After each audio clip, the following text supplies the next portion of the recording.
Ce jour est un jour de grâce. Alléluia. Merci Seigneur. Et la parole de Dieu nous enseigne à être reconnaissants. La reconnaissance est une grande chose et une bonne chose. Nous reconnaissons que le Seigneur nous a permis d'avoir cette semaine bénie et nous progressons dans le mois d'août, le mois de l'unité, le mois de l'esprit d'unité, et c'est un mois de gloire, c'est un mois de grâce. L'unité de l'esprit, c'est tellement important. Si nous sommes unis, toute chose est possible. Mais dans le désordre et la confusion, c'est difficile, vous ne pouvez rien faire. Que le Seigneur continue de nous garder unis en lui au nom puissant de Jésus. Amen. Éphésiens 4, verset 1, nous lisons par la grâce de Dieu. Je vous exhorte donc, moi, le prisonnier dans le Seigneur, à marcher d'une manière digne de la vocation qui vous a été adressée, en toute humilité et douceur, avec patience, vous efforçant de conserver l'unité de l'esprit par le lien de la paix, parole du Seigneur. Alors, donc nous avons vu qu'est-ce que l'unité de l'esprit. Nous avons dit que, en fait, l'unité c'est un fait. On ne recherche pas à reconstituer l'unité. Nous ne pouvons pas l'améliorer. Nous ne pouvons pas changer. Ce que Christ a fait est parfait. Ce que l'Esprit de Dieu a donné, c'est déjà là. C'est l'Esprit qui a créé cette unité. Mais notre rôle, c'est de conserver l'unité de l'Esprit. Et le Seigneur nous a donné un moyen. Il dit par le moyen de la paix, par le lien de la paix. Lorsque l'unité est là, nous devons conserver cela par le lien de la paix. Et ce matin, nous allons justement regarder ce lien-là de la paix, c'est quoi? Et je rends grâce à Dieu. Et la sœur disait que l'année passée, j'avais prêché sur comment être en paix au milieu de la tempête. Aujourd'hui, nous allons voir la paix qui est le lien de l'unité du corps de Christ. La paix, lien de l'unité du corps de Christ. Et le Seigneur nous a appelés, le premier point que nous regardons rapidement, c'est l'appel à vivre en paix. Dieu nous a appelés à vivre en paix. Et cette paix, ce n'est pas une paix préfabriquée à l'usine. Ce n'est pas une paix qu'il faut inventer. C'est Dieu lui-même qui nous donne sa paix et qui nous permet de vivre en paix. Et ça, c'est extraordinaire. Alléluia. Dieu nous appelle à vivre en paix. Et cet épître que nous avons vu, c'est un appel. La première chose que Dieu nous demande, c'est à conserver l'unité de l'esprit par le lien de la paix et de vivre une vie qui plaît à Dieu. Les deux vont ensemble. Vous ne pouvez pas avoir la paix avec quelqu'un qui pense autre chose que vous, qui fait des choses que vous n'aimez pas. C'est difficile. Donc, il faut que vous ayez les deux. On conserve l'unité par le lien de la paix et on vit une vie qui plaît aussi à Dieu.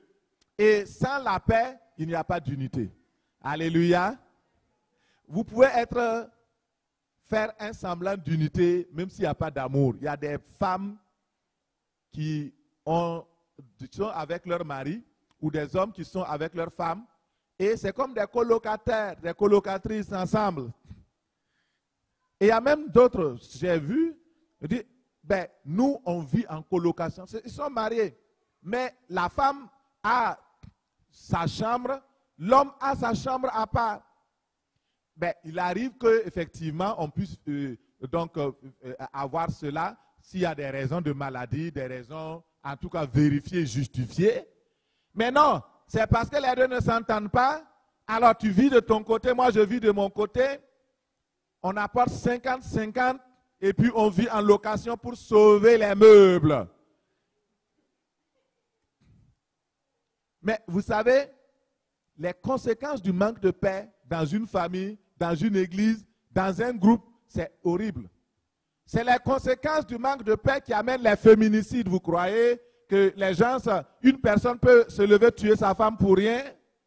C'est parce qu'il n'y a pas la paix. La paix, ce n'est pas seulement au sein d'un groupe ou bien au sein d'une église. Ça peut être même la paix à l'intérieur de toi. Si tu n'as pas la paix intérieure, tu es une personne qui est troublée. Tu n'as pas la paix, alors tu es en danger. Le manque de paix met tout le monde en danger. Non seulement la personne qui vit cela, mais aussi son entourage est dans le danger. C'est pourquoi le Seigneur nous appelle à vivre en paix. Cet appel-là est urgent. C'est un appel urgent. Et dans Marc 9, verset 50, Jésus compare cela au sel. Et il est dit, Marc 9, 50, le sel est une bonne chose, mais si le sel devient sans saveur, avec quoi l'assaisonnerez-vous? Ayez du sel en vous et soyez en paix les uns envers les autres. Amen. Le lien de la paix ressemble au comportement du sel dans la sauce, dans les aliments. Si il n'y a pas de sel dans un aliment, on le sait tout de suite. Pourquoi? L'aliment est fade. Pourquoi ta vie est fade? Il y a des églises fades, des assemblées fades. Il n'y a pas de saveur, il n'y a pas de vie. Il n'y a pas de goût. Pourquoi? Parce qu'il n'y a pas la paix. Dans une famille où c'est fade, vous posez la question, c'est la même chose. Ça veut dire que c'est la même sauce. Il n'y a pas de goût. Mettez du sel dans votre vie et soyez en paix les uns avec les autres. Le sel, c'est un bon conservateur. Avant qu'on ne trouve les produits aujourd'hui pour conserver les aliments, on conservait les choses avec du sel. Et conserver l'unité, c'est avoir la paix. La paix aide à conserver l'unité. Le sel sert à conserver les aliments. De même, lorsqu'il y a la paix, vous pouvez être ensemble, vous pouvez faire beaucoup de choses et de grandes choses. Que le Seigneur nous accorde cette grâce-là au nom de Jésus. Lorsque la paix de Dieu sature un groupe de croyants, lorsque la paix de Dieu sature une assemblée ou une famille, un couple, alors ces personnes resteront unies. Mais si ce groupe, l'église ou la famille perd cette paix, alors les situations de division vont s'installer. Je vais vous parler de 3 dimensions de la paix. Parce que souvent, quand on parle de paix, les gens ne comprennent pas. Il y a premièrement la paix avec Dieu, la paix avec soi-même et la paix avec les autres. Ce sont les 3 grandes dimensions de la paix. Si vous ne comprenez pas cela, il y a des gens, quand ils entrent dans un groupe, tout le climat du groupe change. Parce qu'ils ne sont pas des personnes de paix. Parce qu'ils ne sont pas des hommes et des femmes qui cultivent la paix et qui ont la paix en eux-mêmes. Quand tu es un véhicule de bagarre, un véhicule de chicane, un véhicule de guerre, là où tu pars, tu fais peur. Tout de suite, là, si on va rentrer, je ne sais pas quoi, un char avec des militaires, avec des guns, alors qu'est-ce qu'il va faire? On a peur. Pourquoi? Parce qu'il y a des chars, parce qu'il y a des armes. Il y a des personnes, leur seule présence dans un groupe, ça change le climat. C'est parce qu'ils véhiculent un climat morose, un climat, donc ils ont une attitude de guerre. Alors si c'est ton cas, ce matin tu vas être guéri au nom de Jésus. Nous allons te délivrer au nom de Jésus. Le premier, c'est la paix avec Dieu. Et c'est le plus important. Dans Éphésiens 2, verset 13, il dit maintenant en Jésus-Christ, vous qui étiez jadis éloignés, vous avez été rapprochés par le sang de Christ, car il est notre Père. Lui qui, des deux, n'en a fait qu'un, et qui a renversé le mur de séparation.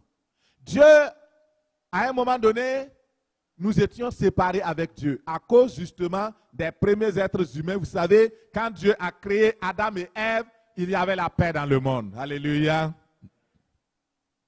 Le péché a amené Adam et Ève, lorsqu'ils ont désobéi à Dieu, la paix est partie. Immédiatement, la première chose qui a changé l'atmosphère dans le jardin d'Éden, c'est la paix. La paix est partie. Les gens disent, ah, ce qui est important, c'est l'amour. Mais sur la terre, on dit ce qui va demeurer, c'est l'amour. On n'a pas dit que ce qui est important, c'est l'amour. La Bible dit de rechercher la paix. Dans le jardin d'Éden, il y avait toujours l'amour. La preuve est que Adam n'a pas divorcé d'avec Ève. Mais il n'y avait pas la paix. La paix est très fragile. C'est pourquoi il faut utiliser ce moyen-là pour conserver. La paix est très fragile. C'est quelque chose de précieux, mais fragile. Et quand Adam et Ève ont péché, ils ont perdu cette paix. Entre eux, accusation. Adam regarde Ève. Ève regarde Adam. Ils ont fui. Ils sont partis cueillir des branches, des feuilles pour se couvrir. Et quand Dieu est venu, la voix de Dieu parcourait le jardin. Ils ont eu encore plus peur. Pourquoi? Ils n'étaient plus en paix avec eux-mêmes. Ils n'étaient plus en paix les uns avec les autres. La première notion de paix, c'est la paix avec Dieu. Lorsque une personne veut vivre heureux, heureuse, lorsque une personne veut marcher pour réussir dans sa vie, il faut que tu fasses la paix avec Dieu. Parce que à cause de la désobéissance d'Adam et de Ève, nous tous nous étions en guerre avec Dieu. Nous étions pognés dans une guerre. C'est pourquoi regardez, dans la société québécoise ici, ce que nous faisons, c'est quoi? Et la plupart d'entre nous, quand nous n'étions pas chrétiens, quand nous n'étions pas sauvés, qu'est-ce qu'on faisait? Chaque jour, on sacre. Est-ce que vous savez ce que ça veut dire sacrer? Est-ce que vous savez? Sacrer, ça veut dire quoi? Je suis fâché contre Dieu et je l'insulte. Oui ou non? C'est ça. Et il y a des gens qui sont fâchés du matin jusqu'au soir. Le problème, c'est qu'ils n'ont pas la paix avec eux-mêmes. Ils sacrent contre Dieu. Ils disent du mal de Dieu. D'autres disent qu'il n'existe pas. L'homme a perdu la paix avec Dieu. Et c'est en Jésus-Christ seul que nous retrouvons cette paix-là. Alléluia.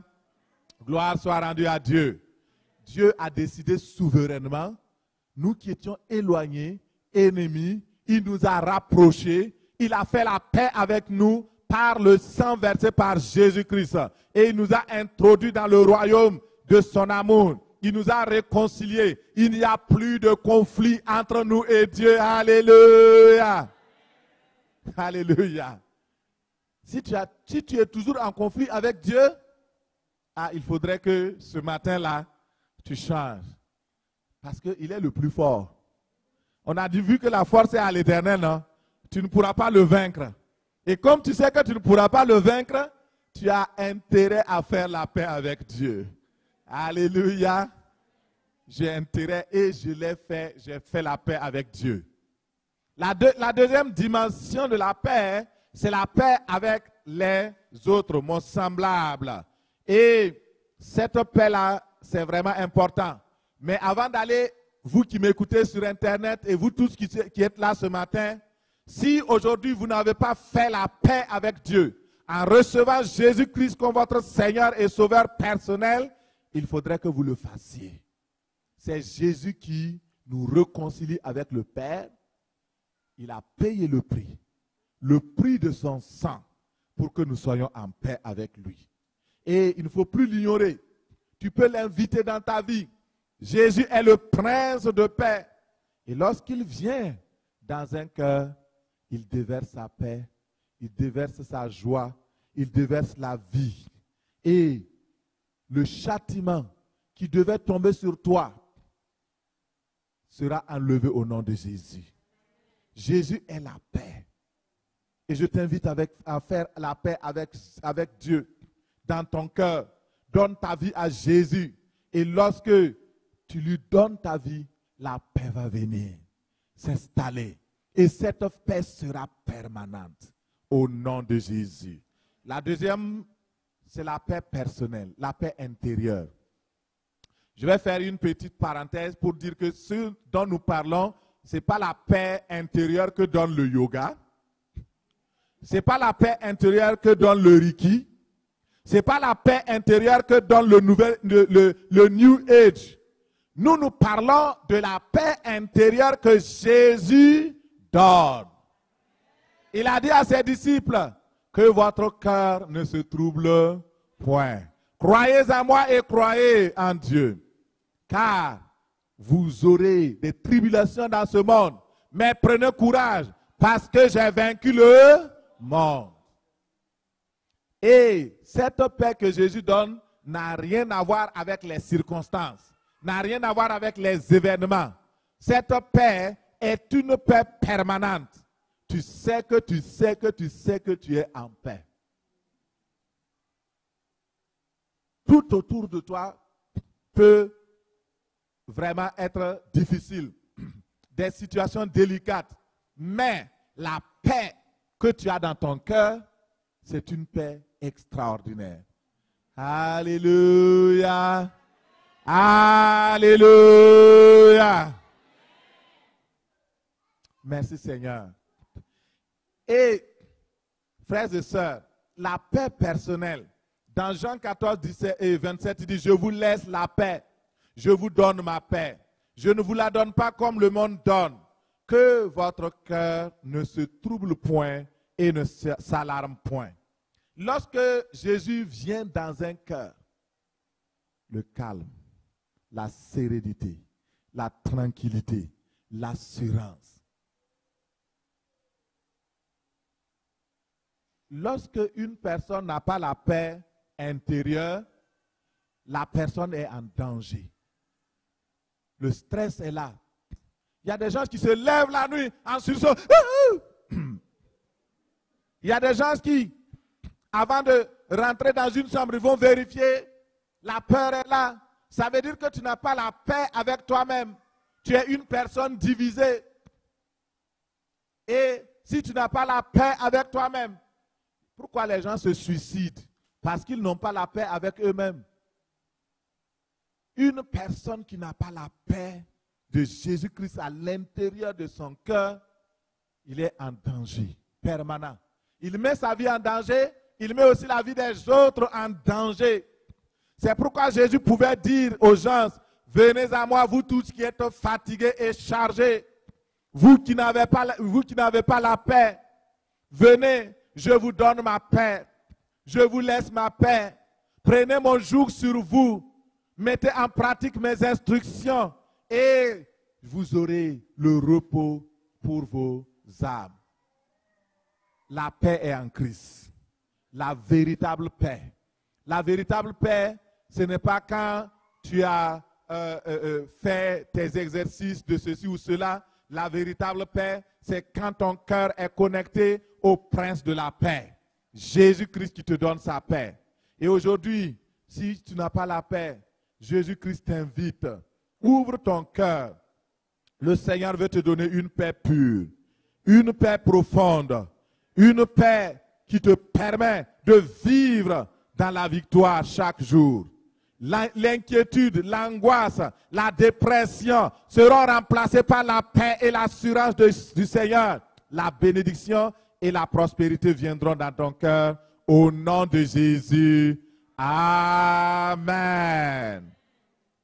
Troisième dimension de la paix, c'est la paix avec les autres, la paix communautaire ou la paix collective. Nous, si vous avez la paix avec Dieu, vous avez la paix intérieure, mais que vous n'avez pas la paix avec les autres, ça ne va pas. Comme dirait quelqu'un, c'est bon mais ce n'est pas arrivé.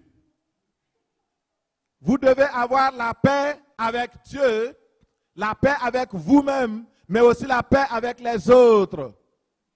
La description de Éphésiens nous montre que, à un moment donné, il y avait eu un mur de séparation à cause de la loi de Moïse qui séparait le peuple de Dieu, les Juifs, d'avec les non-Juifs. Et il n'y avait rien qui pouvait les réconcilier. Mais à un moment donné, le Seigneur a envoyé Jésus-Christ qui a servi de pont afin que la paix soit ramenée, afin que les cœurs soient ramenés dans la paix de Dieu. Et ce miracle a été accompli grâce à la croix, grâce à la mort et à la résurrection du Seigneur. Tous les êtres humains vivent en société et si vous n'avez pas la paix individuelle, la paix collective, si elle est menacée, alors vous êtes en danger. C'est pourquoi, frères et sœurs, le Seigneur dit, soyez en paix les uns envers les autres. La paix rassemble. La paix donne une cohésion entre les peuples, les cultures et les territoires. C'est pourquoi nous devons rechercher la paix. Jésus-Christ a payé pour notre paix. Comment être en paix les uns envers les autres? Alors, c'est là la réponse et je vais terminer par là. Comment être en paix les uns avec les autres? Il faut que nous activions le lien de la paix. On parle du lien de la paix aujourd'hui. Vous savez, pour ceux qui sont des informaticiens, lorsque on parle de lien hypertexte, il s'agit d'un contenu qui se pointe lorsque vous glissez votre curseur, ça se présente sous forme de main, et lorsque vous cliquez dessus, cela vous donne un accès à un autre contenu. Et activer le lien de la paix, c'est exactement faire comme dans un hyperlien. Vous mettez en activité la paix. Ça veut dire qu'il faut vivre concrètement et pratiquement la paix. La paix, ce n'est pas une théorie, c'est une pratique de tous les jours. C'est une pratique. Et le moyen de vivre cette pratique-là, c'est de l'activer. Un lien qui n'est pas activé, quand vous cliquez dessus, ça ne donne rien. Mais lorsque vous l'avez activé, alors vous allez voir un contenu merveilleux parce que ce lien va donner non seulement à des accès extérieurs, mais aussi à des accès intérieurs du site, comme tout ce qui concerne aussi la paix. De même, le lien de la paix, c'est un élément spirituel placé dans le contenu de l'unité de l'esprit et qui permet, lorsque nous l'utilisons, d'accéder à l'unité du corps de Christ et de conserver cette unité soit à l'interne, c'est-à-dire l'église locale, ou à l'externe avec d'autres familles qui confessent le même nom que nous, le nom de Jésus.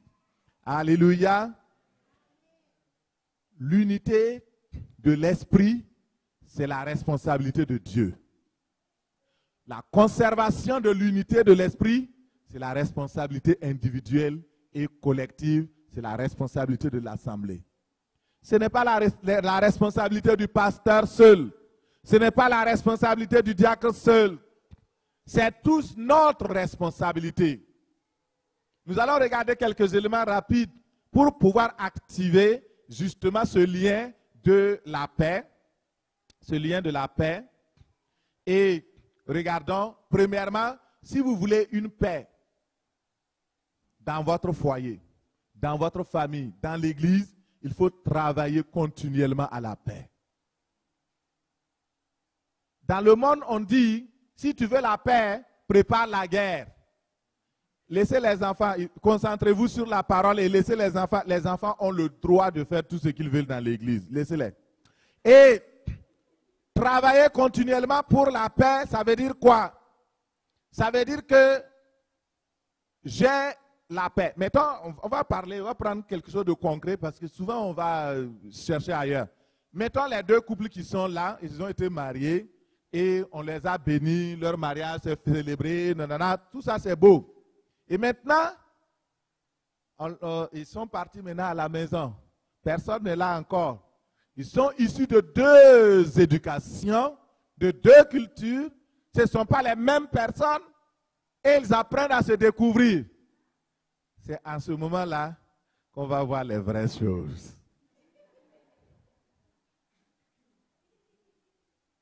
Et quand souvent je conseille les jeunes, je dis, est-ce que tu as assez prié pour voir la volonté de Dieu? Oh, je l'aime. Oh, ça, quand je regarde comment il me sourit, quand je regarde sa corpulence, il est bien, ceci, cela. Je dis,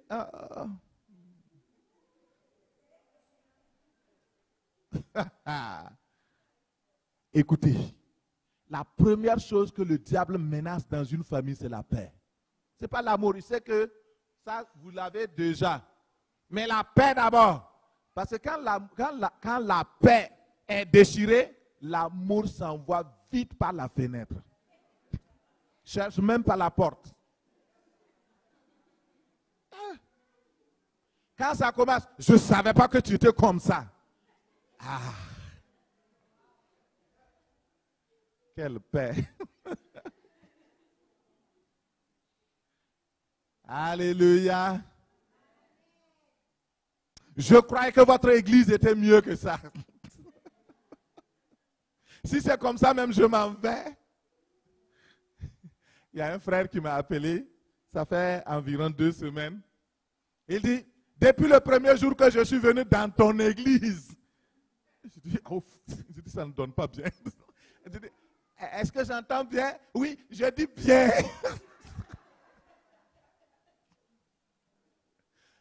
Quand ça va bien, c'est notre église. Quand ça ne va pas bien, c'est l'église du pasteur Mathieu. Quand on prie et puis les gens sont guéris, waouh! À l'église publique du conseil, il y a des miracles, il y a des choses. Quand ça ne va pas bien, ces gens-là, vous voyez, c'est parce que quelqu'un t'a piétiné le pied. Que Dieu vous sauve au nom de Jésus. Je vais donner un exemple. Le Seigneur dans Romains 12, 18 dit, si c'est possible, autant que cela dépend de vous, soyez en paix avec tous les hommes, soyez en paix avec toutes les femmes. Il y a une exception si ça ne dépend pas de vous. Mais ce n'est pas une raison de dire, il y a des gens qui, la Bible même a dit que si ça dépend de moi, non, d'être en paix, tu n'as pas assez cherché. Il faut continuer au nom de Jésus. Il y a des cas où, effectivement, vous cherchez la paix, mais ça ne vient pas. Comme David disait, chaque fois que je parle de paix, eux, ils parlent de guerre. Là, c'est un autre problème. Donc, la première chose que nous devons faire, c'est de travailler continuellement à garder la paix dans le couple, à garder la paix dans la famille, à garder la paix. Si vous ne travaillez pas à garder la paix, alors la paix va se gruger. Deuxième chose, rechercher la paix avec tous. Ça là, c'est important. La paix, rechercher. Rechercher, ça veut dire quoi? Ça veut dire chercher une deuxième fois. Ça veut dire que vous l'avez échappé. Il y a un moment où vous avez travaillé à la paix. Vous êtes vraiment bien. Je sais que en tant que couple, mon épouse et moi, il y a des moments, je me dis, waouh, c'est ça. On est tellement en accord sur tous les points, tellement en accord sur tous les... Mais, ça va durer peut-être quelques mois. Cette unité très parfaite, très, très parfaite. Et quelque chose vient. Mais le problème, c'est que quand on est bien comme ça, là, ce que je vais vous dire, le secret, c'est qu'il faut, c'est en ce moment qu'il faut continuer de garder, de bâtir. Il ne faut pas attendre que les problèmes surviennent maintenant pour se lever au nom de Jésus. Satan, tu n'as pas la place ici. Sors au nom de Jésus. Nous avons la victoire. Il faut, quand vous avez la paix, profitez pour conserver, prier pour cette paix-là. Le diable vous jouera toujours des tours. C'est important. Et il faut le faire. Rechercher. Quand vous avez perdu la foi et quand la paix est en train d'être grugée dans votre famille, dans votre église, recherchez cette paix. Quelqu'un pourra dire, mais pasteur, on n'a pas besoin de la prédication de la paix. Regarde comment notre église est unie. Regarde comment tout le monde est en paix. Mais ce n'est pas tout. Il faut conserver ce que nous avons. Coûte que coûte, vaille que vaille. Et c'est pourquoi je presse sur ça afin que nous puissions nous lever. Ce que nous avons, c'est des acquis, mais ça ne veut pas dire que c'est définitif. Nous avons un ennemi qui lutte contre notre paix. Et nous devons nous lever contre cet ennemi-là. Dans Psaume 34, verset 14, lui, il va plus loin. Il dit, éloigne-toi du mal et fais le bien. Recherche et poursuis la paix. Il y a des moments où tu vas rechercher la paix, tu ne vois pas. Ça n'arrive pas. Tu fais tout. Tu demandes pardon à genoux pour la paix. On dit non. Tu rampes, pardon, ça ne marche pas. Tu te lèves, ça ne marche pas. Tu fais intervenir des gens, la paix ne vient pas. Le Seigneur dit malgré tout cela, poursuis la paix. Sois persévérant, un jour tu verras. Persévérer veut dire quoi? Percer et voir. Si tu continues de percer, de poursuivre la paix, tu auras la paix au nom de Jésus. Il faut poursuivre. La paix est très importante. Et la chose la plus extraordinaire, c'est que pendant, et j'ai oublié cette petite chose, pendant le temps où vous avez toute la paix, toute l'harmonie dans votre couple, dans votre foyer, dans l'église, il faut tisser une alliance de paix avec le Seigneur et renouveler votre alliance de paix. Par exemple, les couples qui se marient, je l'ai dit, pendant, on ne va pas faire chaque année, mais au moins un 10e anniversaire, un 20e anniversaire, de refaire une nouvelle alliance, d'aller encore sur un nouveau départ et de remettre en activité notre premier amour. Et alors, la paix du Seigneur va vous garder. C'est tellement important. Il ne faut pas oublier ça. Gédéon est un exemple. Il avait bâti un hôtel. Il a appelé l'Éternel paix. Il a tissé. Et le Seigneur te dit aujourd'hui, si tu crois et si tu veux tisser une alliance de paix durable avec lui, cela est possible. Dans Ézéchiel 37, verset 26, il dit, je traiterai avec eux une alliance de paix et il y aura une alliance éternelle avec eux. Je les établirai, je les multiplierai, je placerai mon sanctuaire au milieu d'eux pour toujours. Une alliance de paix. Qu'il en soit ainsi dans ta vie au nom de Jésus. Troisième chose, il faut protéger la paix et prévenir les conflits. Vous avez la paix, vous l'avez recherchée, vous l'avez trouvée, il faut protéger. Protéger parce que c'est quelque chose de fragile. Nous pouvons activer le lien de la paix par des mesures de précaution et de prévention. Dans Hébreux 12, verset 15, il nous donne un moyen. Il dit veillez à ce que nul ne se prive de la grâce de Dieu.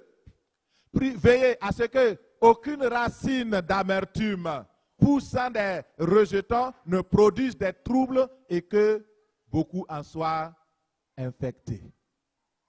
Donc nous devons veiller, prévenir les troubles, prévenir les mésententes, les discordes, prévenir et garder la paix, l'harmonie au sein des familles, au sein des couples, au sein de l'église et de la société. S'il n'y a pas un mécanisme de prévention de la paix et de l'unité dans une église, tôt ou tard, ça va tomber. Il faut un mécanisme de prévention. Il faut des hommes et des femmes qui prient pour la paix. Le Seigneur dit, priez pour la paix de Jérusalem. Il dit, sur les murs de Jérusalem, j'ai placé des gardes. Ils ne se tairont ni nuit ni jour, jusqu'à ce que le Seigneur la rende resplendissante et glorieuse sur la terre. Et tu es une intercesseuse, un intercesseur. Le Seigneur t'a appelé à prier. Prie pour la paix de l'Église. Si chaque croyant, chaque chrétienne, chaque enfant de Dieu prenait le temps qu'il mettait pour critiquer le pasteur, à implorer à genoux, Seigneur, accorde la paix et l'unité à l'église, les églises ne seront pas divisées. Alléluia. Prenez le temps, priez, prenez le temps, jeûnez. Seigneur, je veux la paix. J'ai entendu que telle sœur et tel frère ne s'entendent pas très bien. Seigneur, je veux que d'ici demain et d'ici dimanche prochain, qu'il y ait une réconciliation, un pardon et que le problème soit résolu au nom de Jésus. Et les gens ne font pas ça, ils font des commérages. Tu as entendu? J'ai entendu que telle soeur et telle soeur ne s'entendent pas. Si ça c'est ta prière, c'est une mauvaise prière. Que le Seigneur nous aide au nom de Jésus. Et frères et sœurs, la paix est importante. La paix est importante. Et donc, la quatrième chose, c'est que nous devons répandre la paix autour de nous. Nous travaillons à la paix, nous recherchons la paix, nous protégeons la paix, nous répandons la paix autour de nous.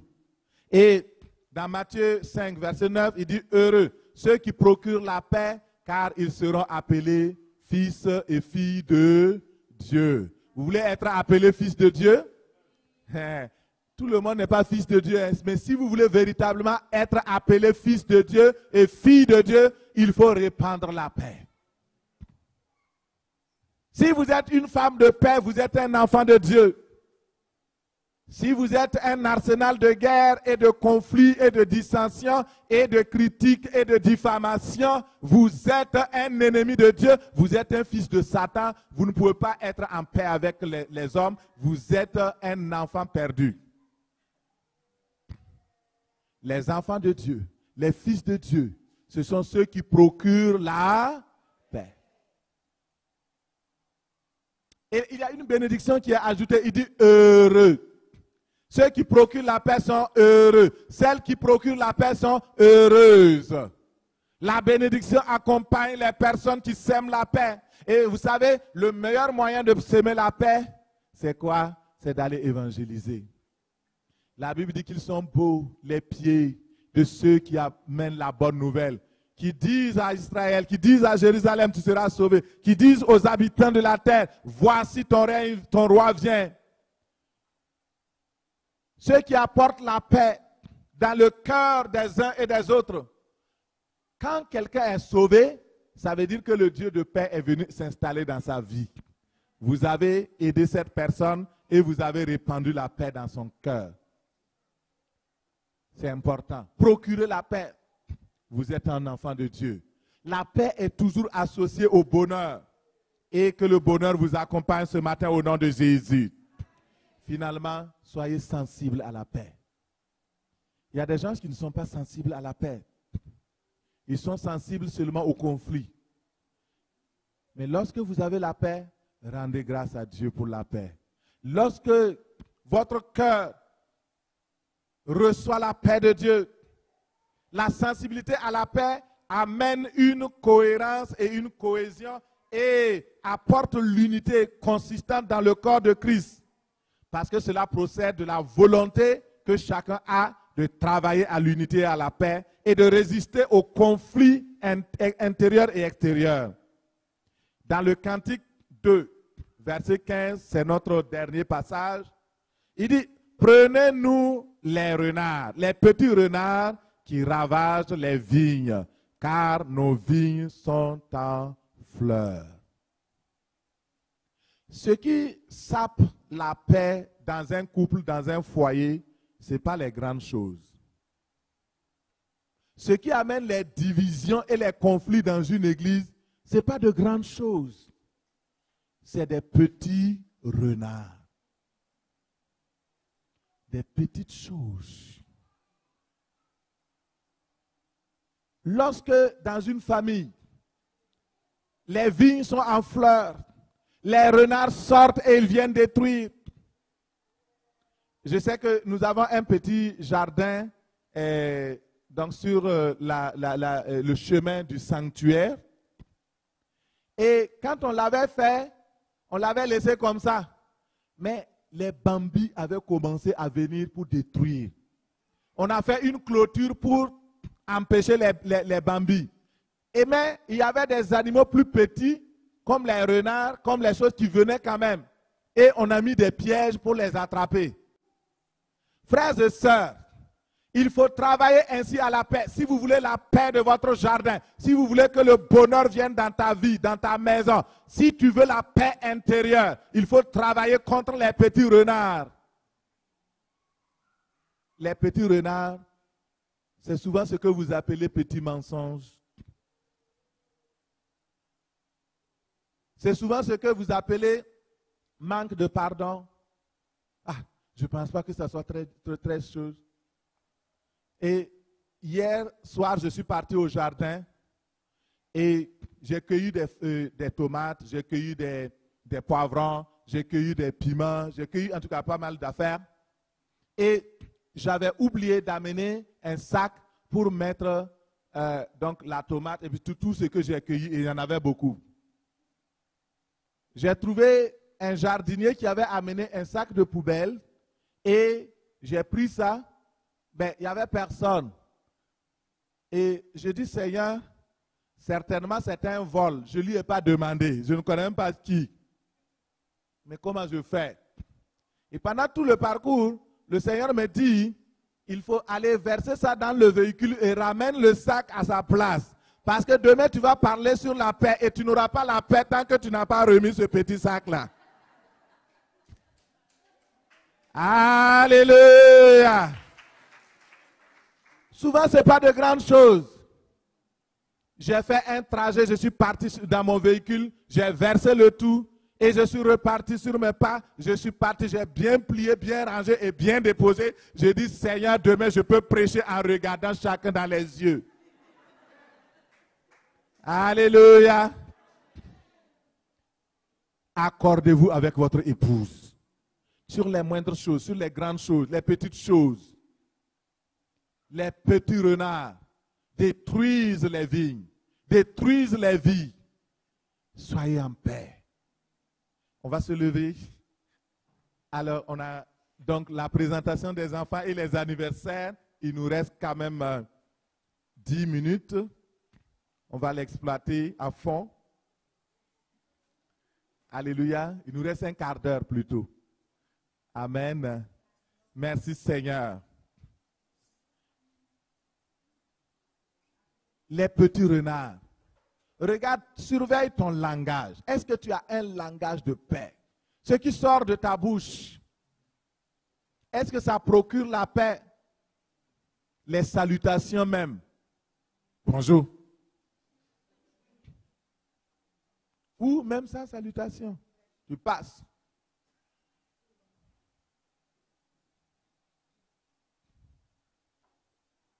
Les attitudes de paix.